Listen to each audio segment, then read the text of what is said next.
Bismillahirrahmanirrahim. Assalamu alaikum students. How are you all? This is me, your mathematics teacher. Today we are going to learn something new about the fraction. It involves the reading of the fraction and the writing of the fractions, or you can say the division sums in words. Because before that you have learnt about the addition, subtraction, multiplication and division of fractions.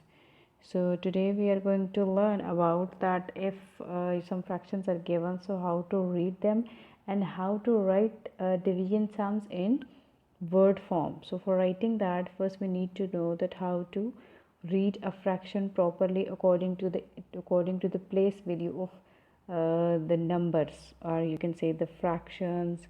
Okay, so let's see how do we read fractions. One numerator and two denominators, that means it is 1/2. If denominator is 1, denominator is 6 and the numerator is 1, so it is 1/6. See, 1/6. Basically this half, sixth, third, they are telling about us the denominator. So this is the way of reading a fraction. So see over here, there is another, that if the numerator is 1 and denominator is 10, so that means this is 1/10. So whenever we are dealing these types of fractions, and proper way of reading, basically it helps us also in fractions, and it also helps us to identify the decimal place values. So this will help you inshallah in learning of decimals as well.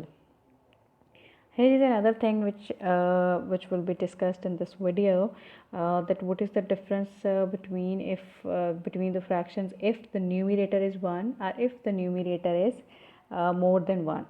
If the numerator is 1, so how do we read that fraction? So that is like if numerator is 1 and the denominator is 3, so it is 1/3. Okay, so see this is 1/3. So if the numerator is 2 and the denominator is 3, so this is 2/3. See the difference? 1/3, that was singular, okay, and 2/3, so it's in the plural form. So whenever we read the fractions, so be careful about these words. So whenever we talk about the fractions and their place values and place values of the digits, so it helps us a lot if we are reading them properly. So 1/4, 3/4, 1/4, 3/4. So in the same way, 1/5 and 2/5. So see the difference. Now here is if we have double digit fraction, so what to do at that time? So of course we are going to read it also properly by its its numbers and by its place values of the numbers. So 15/20. Okay, why I'm talking about the place values, like these you're going to learn in the decimal chapter, that how this reading of fraction will help us in decimals. So 15/20. So see, there are a lot of ways to read a fraction. 15/20, 15/20, 15 divided by 20. So in any way you can read. Let's see now that what was our objective, that how to write a division sum in word form. So here is the question number 5 in your exercise. Copy and complete this table, thinking very carefully. So let's see how to complete this table. An example given to you, the 2 divided by 1/3. So how to write it in word form? How many thirds? See, now this reading of fraction is helping us to write this in word form. So how many thirds make 2 wholes? Okay, see, how many thirds make 2 wholes? So how do we solve this? And we got quotient 1. Basically we have taken the inverse of the fraction, and then after taking the reciprocal, we just did the normal division process to get this answer. So let's see how. A part, as you can see, A part over here, 3 divided by 1/7. See, 3 divided by 1/7. So now what is the word form of it? Exactly like your example, that how many, now this is 1/7. So that means how many sevenths will make, what is the whole number here? 3 wholes. See, basically they are asking you that how many sevenths altogether they'll make 3 wholes. So now we are going to find out that number, that quotient, that basically which is involved here in this question. So let's see how to find it out.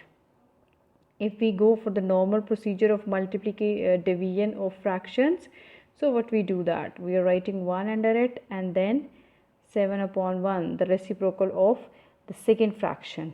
So 3 times 7, what is 3 times 7? It is 21. So that means my quotient is 21. So 21 sevenths altogether will make 3 wholes. Are you getting the point? That 21 sevenths altogether will make 3 wholes. Let's see another example. 9 divided by 1/10. Okay, so what will be the word form of it? That how many, so now which is the fraction involved here? 1/10. So how many tenths make, what is the whole number involved here? 9 wholes. See how simple this is if you know how to read the fraction properly. Okay, so how many tenths will make 9 wholes? How many tenths? That how many tenths, how many times tenths we are going to write, and then we are getting this 9 wholes. So 10 times 9, that is 90, the shortcut way to get it. Okay, because we're talking about how many tenths make 9 wholes. If you cannot do it directly, you can follow the division process of fractions, and then you can get your answer. So how many tenths will make 9 wholes? 90 tenths will make 9 wholes. C part. The quotient is already given to you. We just need to convert it into the word form. So what is the word form of it? What is the fraction here? 1/11. So how many 11ths make, what is the whole number involved here? 12 wholes. Okay, so the quotient is 132, because 12 times 11 is 132. The last question, that how many 12s will make 14 wholes? So you can multiply 14 and 12 to get your answer. So I hope you understand the concept of doing this, that how to write division sums in word form, and how to write the quotient for it. So how many 12s will make 14 wholes? 168. If you multiply these two, so you can get 168. And how many 12s? Just write it here. 12. Just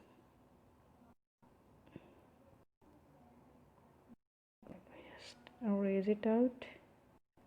Let's see.